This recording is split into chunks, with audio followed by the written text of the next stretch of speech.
I'm currently sitting on my floor because my allergies have been killing me just so much that I don't have the energy to get a chair. So we're sitting on the floor today.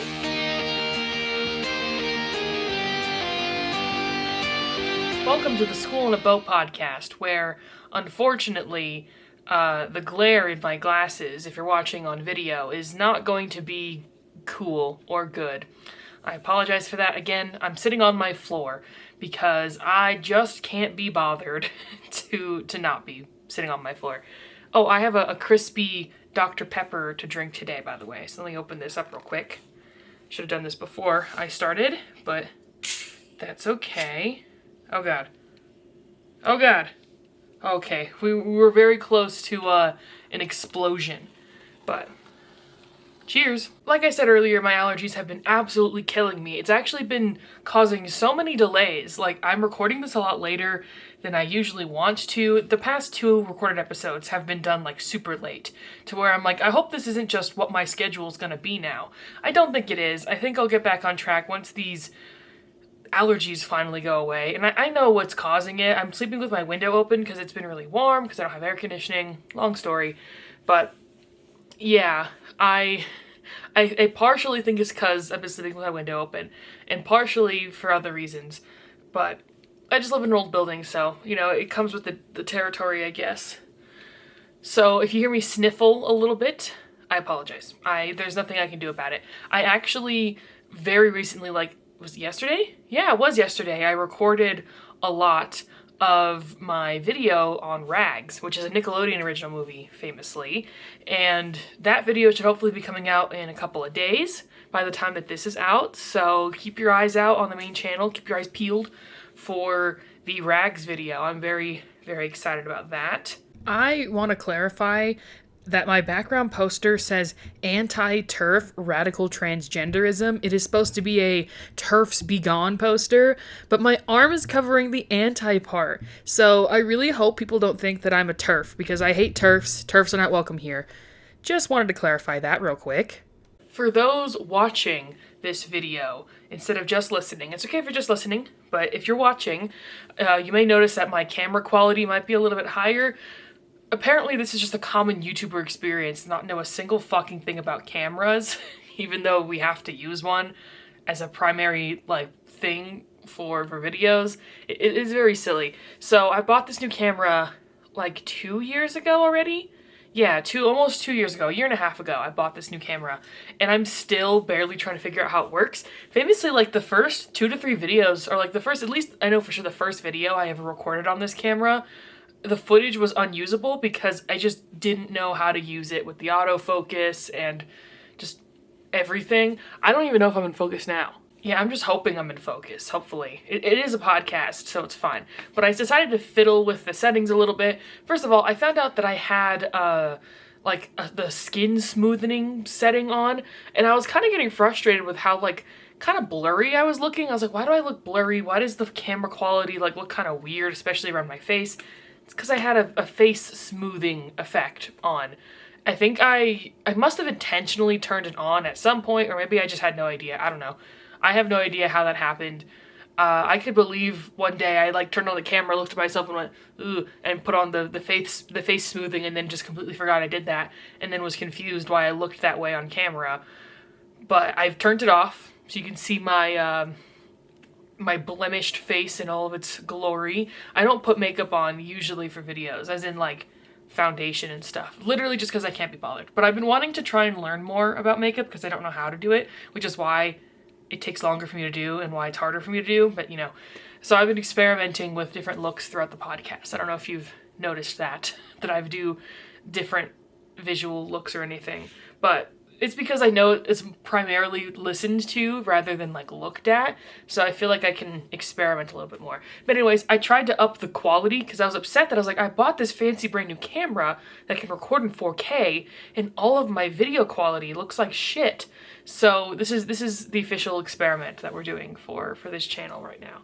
But anyways, on to my random thoughts. I have 2 random thoughts, and we're gonna go through these quickly because we do have a lot to discuss today.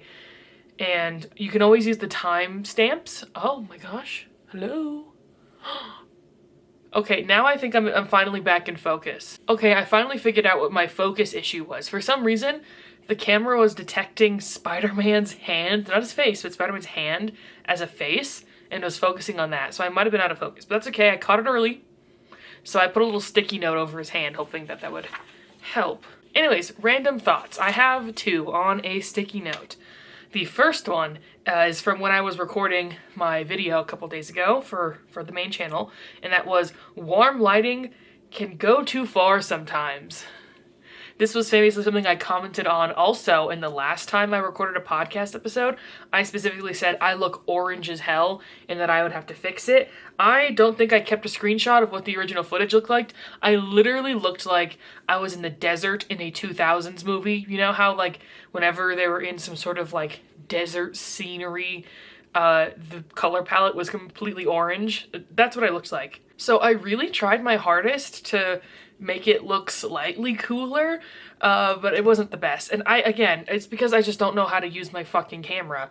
And so I said it in the video, in the episode, and I'm like terrified of like trying to work it. But I have a like smart light bulb, Philips LED light bulb that's in a lamp over here that I can control with my phone. Where's my phone? I can control it with my phone. It's just that I don't want to. I just want to leave it on one setting and have it work universally, but the lighting in here naturally is just so terrible that I can just never get it consistently good. So I finally have like messed with the lamp lighting settings and turned down the warmth because it was too warm. It was just too warm. And I'm someone who loves warm lighting. I'm very anti like harsh cold lighting, even like in a kitchen or anything like that. I'm very much okay with like very yellow lighting, very low luminescent, I think is what it's called. But I realized while recording and also just in life that maybe it can go too far.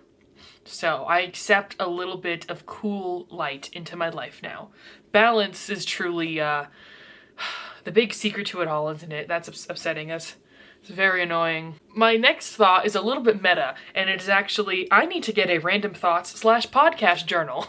Because if you could see here, if you've noticed, in all of my podcast episodes, I have just been taking notes on random sticky notes, and this like loose like butcher paper, it's like this brown paper with no lines, and this is actually from a notebook that I got on discount, on sale, just at a grocery store, maybe in Walmart, where I was in the stationery section and they had like a notebook that was like shoved, like basically hidden in like the corner of like all the other notebooks. And it was a notebook that had this paper in it where it was just like this like brown paper that's blank. It has no lines on it. And the bind was like broken. Like the binding was like ripped. So it was on sale for like 50 cents because it was damaged. They probably could have just tossed it, but instead they put like a reduced sticker on it. And so I bought it. And so the binding is completely ruined, but it has all of this like perfectly fine like paper in it. So I've just been like slowly ripping out pieces of paper. Oh, by the way, this is double-sided because I have next week's episode already written out. So no spoilers for that. This is this week's episode. And I was like, I just have all of these loose podcast note papers. Like this will be great scrap paper for like when I'm journaling or crafting or whatever. It's like good like brown paper to use as like just for crafting or whatever. But I should really stop, kind of relying on it purely just for taking notes for this podcast. And so I actually did a little stationery research to try and find out what kind of notebook I would want. At first I thought I would want something spiral, and I might still want something spiral, but I don't just want like a normal plain spiral notebook. And I also don't want a composition notebook because I so heavily associate composition notebooks with like my classwork, because in school for my college courses I use strictly composition notebooks, which can be a problem sometimes because when we have to like take notes on something and then like turn it in, I have to like rip it out of the book and then I have to like put it in a folder. So a spiral notebook might actually be more effective in that context now that I think about it. But I just like composition notebooks for taking notes for school, and I just didn't want to get a cheap composition notebook that I got at a grocery store, which is what I usually do for school because I go through so many notebooks. I wanted something a little bit more upscale because I knew it was going to last a little bit longer. I was going to be using it for more time. So I did some research and I found one that I'm partially interested in. It's not like extremely expensive or anything, but it's also not super cheap.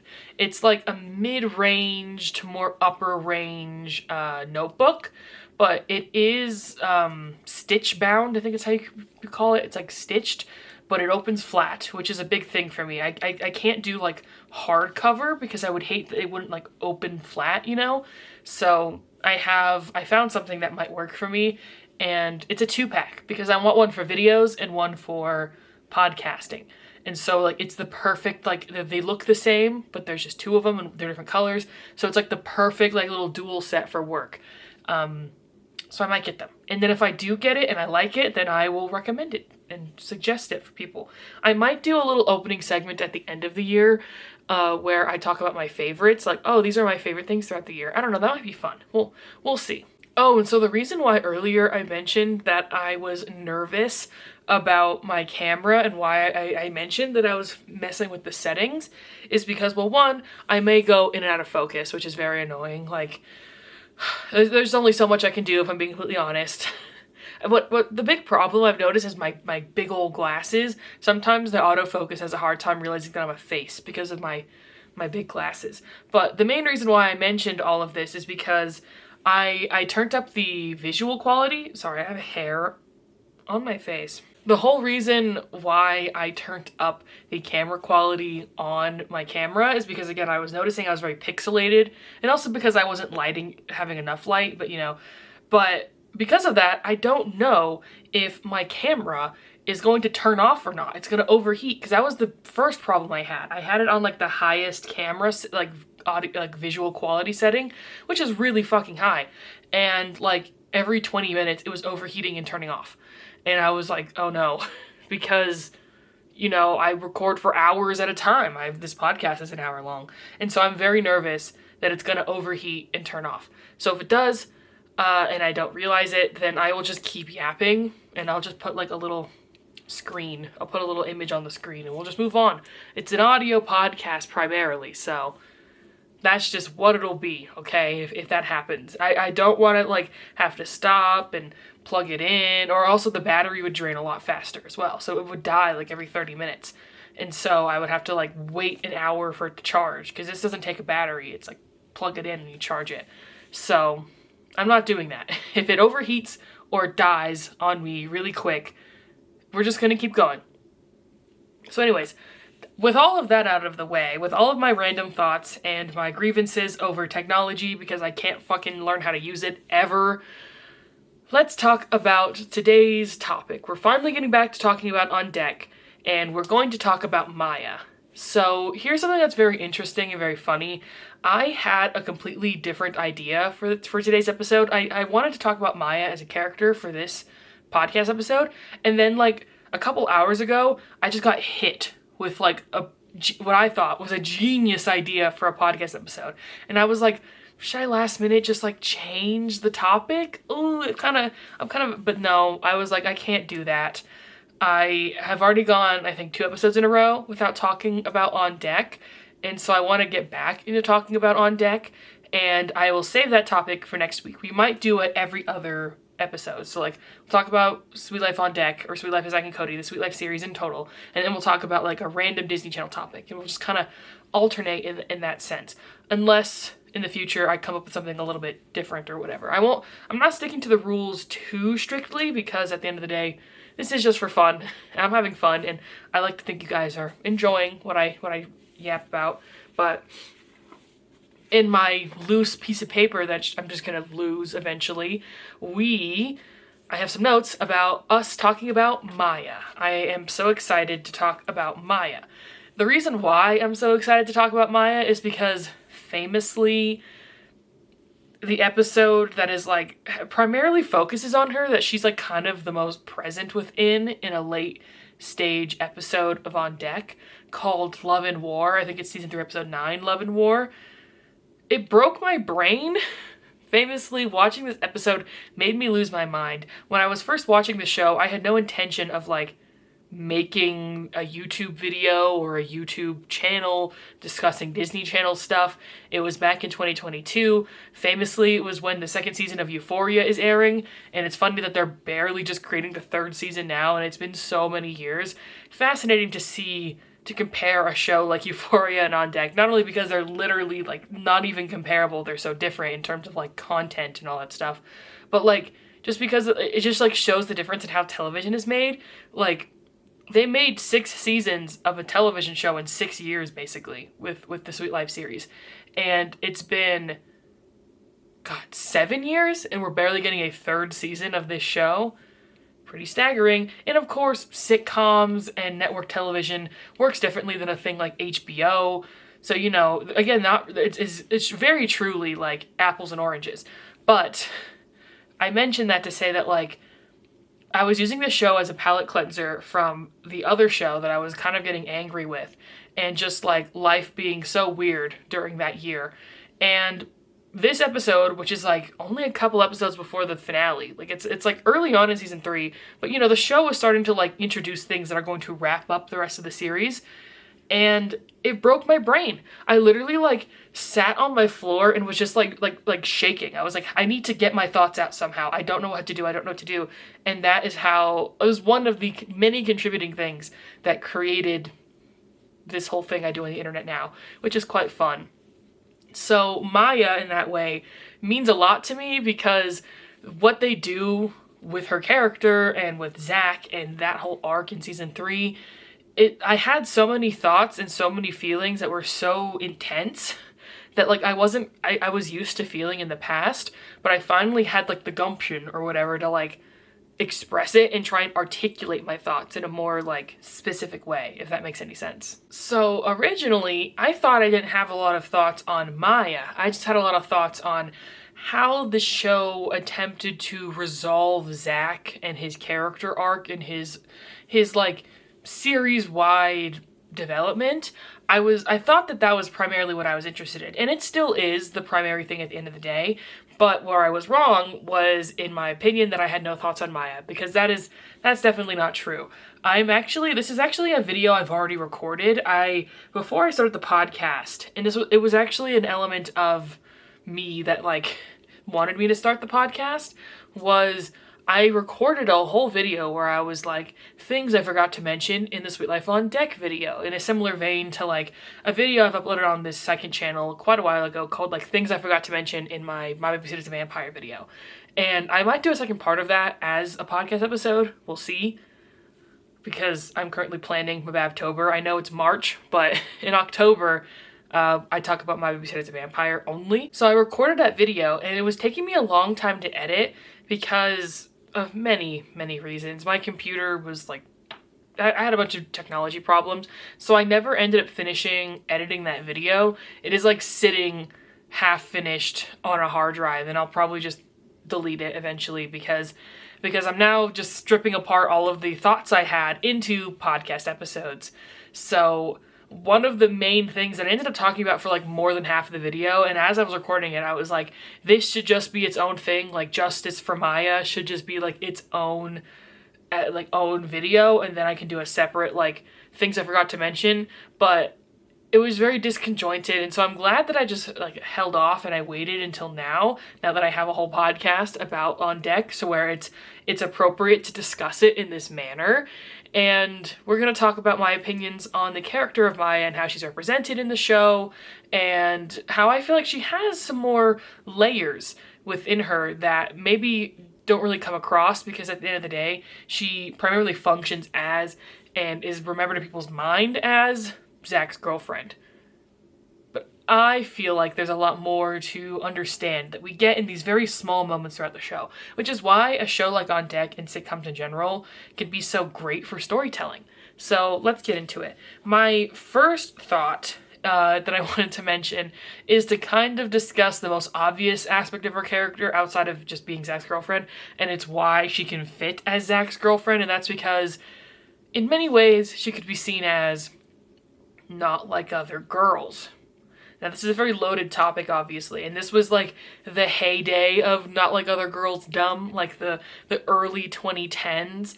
This was a very common thing that people felt. She never says this in the show, which is great. And it's very, very, they do it a lot more subtly in the show. They're not like, it's obviously not like a key marketable thing for her character, but clearly the writers were like, if Zack were to actually get a long-term partner, she would need to be not like other girls, because those other girls are the ones that he just dates for a day and then dismisses and just moves on from because he's a player or whatever, right? So yes, in a lot of ways, Maya can be described as not like other girls, or a cool girl, because she's conventionally beautiful. I mean, she is. She's very pretty. She dresses very, very conventionally, like, just very conventional. She dresses very traditional for the time, which I have some thoughts on. But she likes sports and video games and hot wings and all those things. And it's like, obviously these are things that girls are allowed to like. They're just pretty average things in our lives, in our existence. So it makes sense that they would like those things. Like, she likes baseball because she's from, where is she from again? I think she said she was from Boston.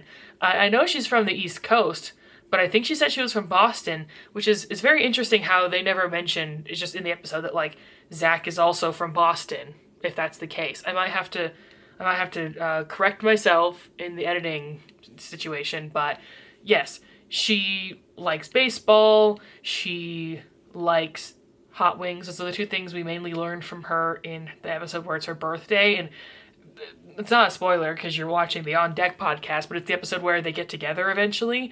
Famously one of like the weirdest episodes of the show, probably one of my least favorite episodes, because it's also the Sean Kingston episode. I've made it a meme, at least in my brain, that like I despise this episode, but there is a lot of, there's some okay stuff within it, relatively, and it says a lot about Zack's characterization, which will be its own episode, of course. Zack and Maya as a couple will get their complete own episode where we recap their storylines and such. We're just talking about the character for this episode, so we won't be going over their relationship necessarily, but of course her main primary like thing in the show is her relationship with Zack, so it's obviously going to be mentioned. And so we know also that she likes video games because in Love and War, like the primary episode that broke my brain, we see at the end that she likes the video game that the guys are playing and wants to play with them. With shows like this, at the end of the day, it's not the easiest to be able to tell if there's actual intentional characterization, or they just have her be into a thing for an episode because they want to run a plot line around it. These are things that, you know, in sitcoms, you just kind of have to discern yourself if you want to take as true characterization or just dismiss it and say that the character really doesn't have much to them. They are just put into generic plot lines to, like, you know, get another couch gag. These are all things that are up to the personal interpretation of the sitcom, in my opinion. Some people could disagree with me and say that one is true and one is not, but these kinds of shows are so fluid and supposed to be taken so personally and kind of like folded into your personal life, that's why I think that these elements are a little bit more, you know, malleable in that sense, left up to interpretation, I guess, if that's how the proper way I want to describe it. So we learned those facts about Maya, that, you know, she has traits that would make her not like other girls, and obviously, the reason why that these, like, more masculine traits are associated with, like, pick-me girls or whatever phrase you want to use, whatever TikTok buzzword is trendy right now. I think cool girl is the one, right, from Gone Girl. It's obviously because it's seen as, like, a farce that women can only be into these things because they're trying to attract the attention of men. But famously, Maya as a character is actively not trying to attract Zack, because even though she kind of likes him, and we found out early on that she does like him, she doesn't want to, like, just immediately date him because she basically has a lot of self-confidence and doesn't feel as though she has to, you know, fold on her boundaries and fold on what she wants in a relationship just to, like, get proximity to him. She'd rather just not date him at all if he's not going to respect her than actually date him and him just kind of, like, you know, treat her like he treats other girls, which is just one and done kind of thing. So that's the other aspect of her character that I think is really present, is that she has a lot of self-confidence and is very confident in herself. And we'll talk about that in a little bit. We also learn that she likes poetry because in Love and War, she's doing a performance at a slam poetry event and has specifically written a poem about her relationship with Zack, which is what like the big catalyst for the drama of the episode is. It's very fascinating what they do with Zack's character in season 3 because they clearly don't want him to be like the stereotypical troublemaker that he had kind of like existed within throughout most of the show. And they wanted his character to evolve, but they still wanted him getting into wacky antics, so they had it be like he needs to be in 2 places at once. Like they had him do that a lot, specifically with Maya. It's interesting, and we'll talk about it more in a different episode. But, however, we learn that she likes poetry, and then also we learn in the finale that she's also apparently interested in humanitarian causes because she gets accepted into the Peace Corps. Like we haven't really heard much about her like possibly being interested in like humanitarian acts or anything like that. And the Peace Corps is not like a super chill, easy, like volunteer thing. It's a lot of like hard, grueling work because you're really just doing like really grueling humanitarian work, as far as I'm aware. I actually don't know much about the Peace Corps, but yeah, from what little I do know, it's not like sunshine and rainbows. So like you have to be really dedicated to a cause to be shipped off to Chad, Australia. Is that where it was? I can't remember exactly where she gets shipped off to, but and also it makes sense that like she's okay with traveling a lot because most of the people who are on this boat who have like agreed to like go to the school at sea program are okay with kind of like traveling a lot. So she doesn't have like a true like deep lineage like going back home or whatever. So these are things that we learned about her that again, I think are aspects of her character. I think the poetry one especially is very interesting because it shows that like, she has a more like creative outlet that she expresses herself within, as well as having an interest in sports and such. So like these all kind of like flesh and develop her character. And even though I could see the writers in a way, thinking who would Zack actually date, a girl who, is not like other girls kind of thing, right? But I see more in her character, and maybe that's through Zoe Dutch's like performance. And especially through her self-confidence, which was my other point, was that she is very, very confident as a character. She doesn't seem to have a lot of insecurities. She tends to like navigate situations really well and kind of riff on people. All the characters riff on each other, obviously. But like a character like Woody is insecure and is afraid that like people don't actually like him and is proven right a lot of the time and is sad about that. But Maya is definitely not that in many ways. To me, her confidence makes her more than just Zack's girlfriend, like, which is the only role she really needs to fulfill in the show. I really do think her character could have held more of a ground as like an actual character within the main like dynamic, the main group dynamic. I definitely think that would have been possible, but they don't put her in enough episodes. But we'll talk about that in a little bit, because trust me, that is what my main gripe is with how they choose to use Maya throughout the series. So her confidence within their relationship is very refreshing because, again, the episode that broke my brain, Love and War, has her not being mad at Zack for not wanting to dedicate 100% of his time to her poetry event. It's the fact that he wasn't honest with her, that he didn't tell her, hey, I already have plans that day. And to be fair, playing video games with the boys maybe isn't as important as going to your girlfriend's poetry reading, especially when you find out that like she mainly wanted to perform a poem that she wrote about him to him kind of thing, and was obviously upset when he fucking left in the middle of it. So, but we see that she's not upset or insecure about the fact that she sees it as valid that he wanted to play video games with his friends, and that it was like an important like event that his friends have been planning and were kind of like relying on him to be there with him. So she doesn't mind it at all. She's just mad that he was like playing in her face basically, because she's confident enough to know that like she doesn't need validation from him. She doesn't need his attention 24/7. It's why other elements of the episode are like kind of annoying, because they really do that classic like battle of the sexes, like 2010s schlock that a lot of shows from that time were doing, especially adult shows, like shows made for grown-ups, you know, so stuff that had like a PG-13 or TV-14 rating. And it doesn't fit well in Zack and Cody. This is kind of one of the only really main times that they do it.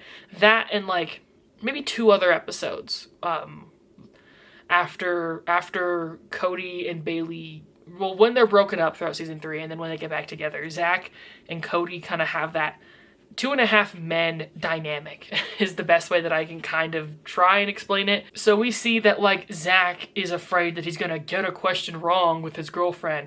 Like she goes, "I have a surprise for you," and she shows up and she goes, "See?" And he immediately freaks out because he has no idea what she's talking about. He doesn't notice anything different in her presentation. And I don't think they changed any of the presentation for the character either, as far as I'm aware. I didn't notice anything different with her. Apparently she got a haircut and then she got like highlights in her hair. It looks the exact same as it looked at the beginning of the episode, if I'm being completely honest with you. So it's like, you know, again, it's a very subtle thing to recognize. Obviously, when she goes, ta-da, like, she's expecting him to notice, but I don't think she would have gotten, like, deeply offended, so deeply offended if, he had said, "I don't know." And it's phrased as, like, ooh, she's trying to trick you. Like, that's how Cody explains it. Like, she's trying to trick you to get you to get mad at her, and so you guys get in an argument or whatever. And it's like, it's so obvious that that isn't real. Again, I have so many thoughts on this, and I said some of it in my video, but not all of them, and it's getting to the point where I might have to make an entire episode just on Love and War, a whole episode of the podcast just on that episode, because again, it haunts me at night. It truly does. But anyways, the only time we really see them have an actual tiff in the relationship, because that plot line was just like a little miscommunication. You know, Zack should have just been honest with his girlfriend, because Cody tells him, you can't be honest with her because honesty isn't what builds a healthy foundational relationship. No, you have to try and win or whatever the relationship, which is just extremely absurd and silly. And again, I can't get too much into it because it'll make me want to die. So we see that was just a miscommunication. He should have just been honest with her, and the reason why their relationship works is because they understand what each person values, and they're supposed to then serve that. How much Zack does that is a question for another day. But and the only time that you have a real relationship tiff is in the, like, almost next to last episode, the Snakes on a Boat episode, which is a very absurd episode, and to me was like almost like concrete proof that the show was ready to be done. Like, we were ready for the show to be over, and because the primary plot is that there are snakes on a boat, but one of the B plots of many, which again is another example of a show getting a bit tired, is when they start just putting in a bunch of random bits that only take up a couple minutes of the episode because they don't have enough, they can't bother to flesh it out into a real B plot, so they just insert a bunch of those into the episodes. But one of the B plots is the fact that Maya asks Zack how many girls he's dated, and he has like thousands. She jokes that it needed a supercomputer to figure out. Maybe she wasn't joking though. Maybe they did get a supercomputer to find out how many girls Zack has dated. The plotline is very interesting, primarily because it doesn't necessarily get resolved. They do one of those like hand-wavy sitcom endings where they don't actually solve the problem at hand. They just kind of resolve it in the moment, and so the audience goes on and they hug and then it's over. Basically, Maya doesn't even know why she's mad at the fact that she finds out that Zack dated a lot of girls, because as he says himself, like, you knew I was a player before you dated me, so like, you already knew that I dated lots of girls, so why was now getting like the actual concrete truth like too much for you, or like, why were you so mad at it? And then we get a twist at the end that when Zack asks Maya, how many guys have you dated, she apparently, you know, in the lore and the jokes of the episode, basically implies that she lies to him and just says a very small number. when it might actually not be that small. Again, to imply that like the characters in a lot of ways are very similar to one another. This was something that I should have mentioned earlier, how a problem that I have with how people discuss Maya is that they say that she's literally just a female version of Zack, because that's definitely not true. Zack would never write poetry. You can never realistically make an episode where a plot line, banks on the fact that he likes to write poetry and is in a poetry like slam event that he wants someone to attend. I think she has a lot more different elements of her character that we see throughout. Like the fact that she just is more confident and more soft in nature, I guess, if that makes sense. Like, the way she dresses, it is very conventional for the time, but I noticed a lot of glitter, a lot of interesting accessories, and to be fair, everyone on the Disney Channel, especially all of the female actresses, were dressed wild during that time. Lots of accessories, lots of glitter, so that makes sense. But I don't know, I just feel like it speaks a lot more to her character as having, interests in femininity that if she was just supposed to be a female version of Zack, I would not see in her character, if that makes sense. Part of me wonders if maybe there's like an element of reflection, like the two characters, in noticing their similarities, have to then like reflect on their own behavior when they see it in someone else.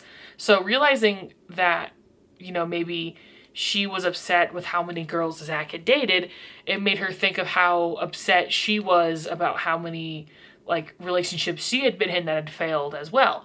And maybe it was a reflection of that. That's my best explanation. Something I probably should have expanded upon more in this segment is how this is one of their really only main moments of insecurity within their relationship, because I go on after this to talk about, Maya's confidence as a person and within their relationship, but I think this moment specifically may reflect how they still struggle with the previous hang-ups that they had before getting together.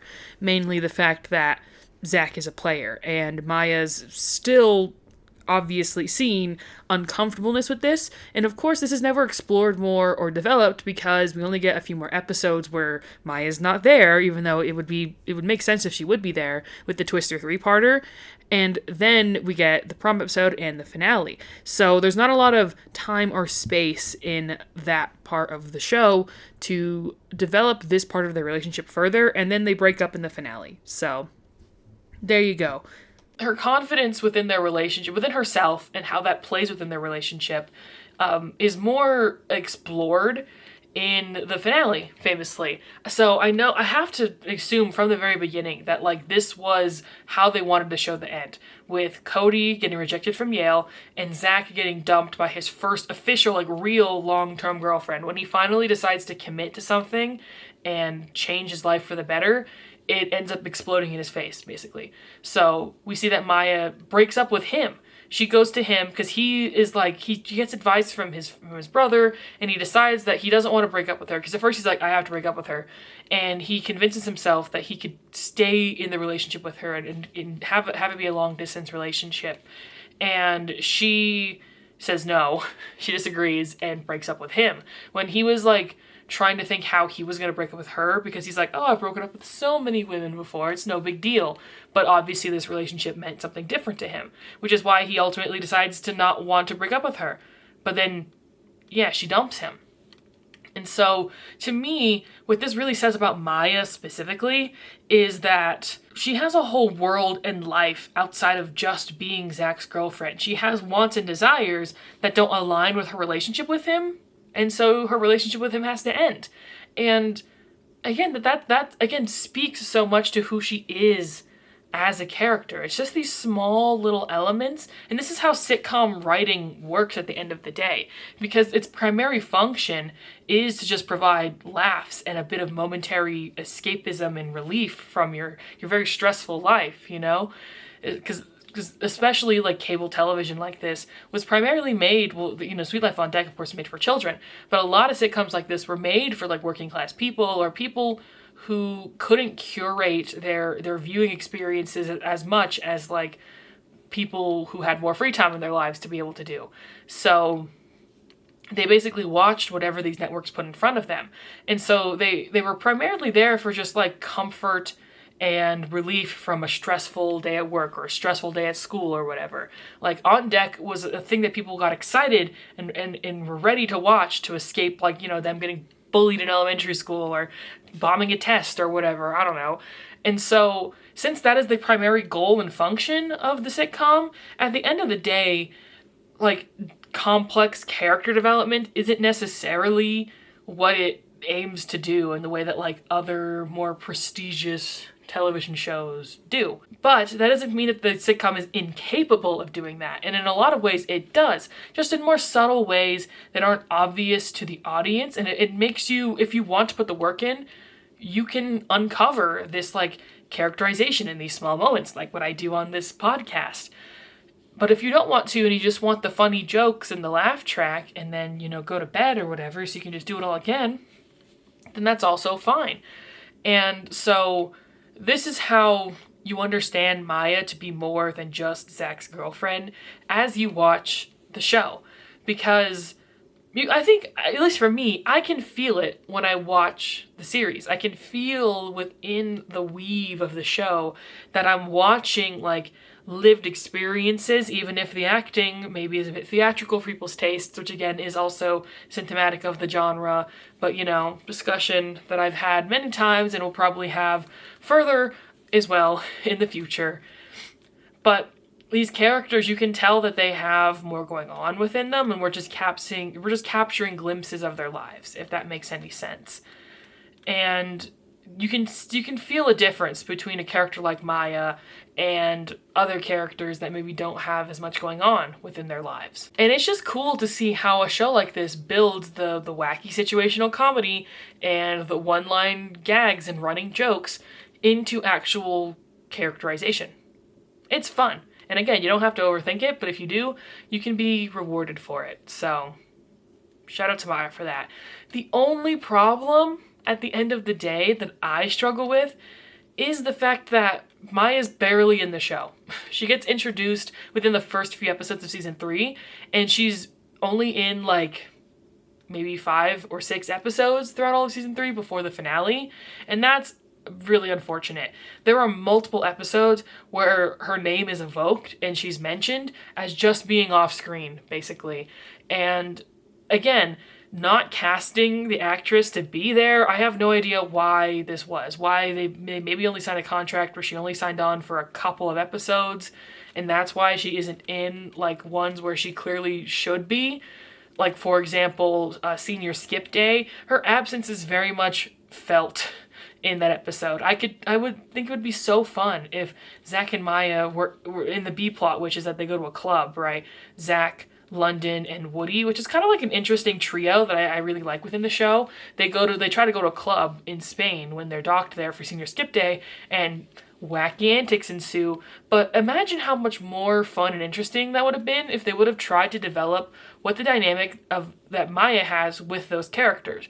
She doesn't really interact with Woody and London all that much. They only have one B-plot together, the one where they're stuck on the submarine together, and I feel like they could have just done that pairing again for Senior Skip Day, or maybe tried to, fold her into a different part of the episode. The other half is mainly with Cody and Bailey, so, I don't see her fitting in there that well. Maybe they could have cut the weird runner gag where Tutwiler is reading, like, a bodice ripper romance novel. They just had to figure out a way to fit Fabio into an episode, because apparently they were able to get him for an episode. And they literally, I guess, couldn't think of anything to put him in, so they made this weird, like, dream sequence thing that takes up a lot of time in that episode. What I'm saying is that I would have preferred more of Maya instead of that, because that gag doesn't really amount to much other than just telling you how sad Tutwiler's life is. We already know. We don't need more development on how her life sucks, okay? Because we have plenty of it. How she exists within this show outside of romantic plot lines with her relationship would have been nice to have more of that. It really would have been. And again, like, I'm just surprised that they didn't, hire the actress for more episodes. There's even times where I'm like, as much as I love Woody, because I'm famously like a Woody apologist, a Woody stan, if you will. He's always been my favorite character throughout the show. He's just like, I don't know, just the one I enjoy watching the most, which is a very unpopular opinion apparently. That's fine. I have weird taste, famously, but I wouldn't like hate it if Woody was in a different part of the episode, or maybe not even all that involved, and instead we got more of Maya. That would make me very happy. Again, the four of them going to the club would have been really good, and actually I could see them folding Woody into the plot line with Cody, with Senior Skip Day. That might have been fun. I really found myself liking Maya and enjoying her presence in the show and being just like so charmed by her being there, even though again, like maybe her main function is being Zack's girlfriend. And how they get together is very interesting in terms of her characterization, how I already mentioned how they break up, and kind of how their status quo as a relationship exists, which isn't in many episodes because, again, they barely cast her in the show, which is upsetting. Those are all things I have more thoughts on, but I will discuss when we discuss Zack and Maya as a couple in total at the end. In a different episode, I mean. Not at the end. We're done now. This is the end of this episode. So thank you for watching. Thank you for listening to the On Deck podcast. I have some more ideas. I have so many ideas for this channel, for this podcast, and I'm very excited to get into all of them. Right now, I'm in between like 3 different On Deck topics that I want to do next. Either talk about Zack and Maya, talk about Cody and Bailey before the breakup in Paris. I might mush season 1 and 2 together or not. Depends. It really depends on how many thoughts I have. So that might be 2 separate episodes. And then I also wanted to create an episode about Zack in London. There's been some discussions on Tumblr that have made me really excited, and I have lots of thoughts on Zack and London that might be a bit controversial. I also have that chapter of the Queer Images book that I wanted to discuss, where it discusses the heteronormative element of Zack and Cody as a sitcom. So that I talked about it famously in my video on Benny Weir, because I had a whole segment on Zach Martin in the Benny Weir video, because in a lot of ways those characters are twin flames. That's what I said in the video. Probably the first person to say a sentence like that. Also, I wanted to talk about the Sprouse Twins chapter of Disney High, the book by Ashley Spencer. So that's like 5 different ideas that I have to get to eventually, plus a bunch of other ideas that are just about Disney Channel as a whole that I also need to get into and unpack and such. So if you're excited to hear about any of those topics, I don't know exactly what order I'll be discussing those topics within, please let me know in the comments. Please let me know which idea you want to hear about first, maybe. Possibly. That might be fun.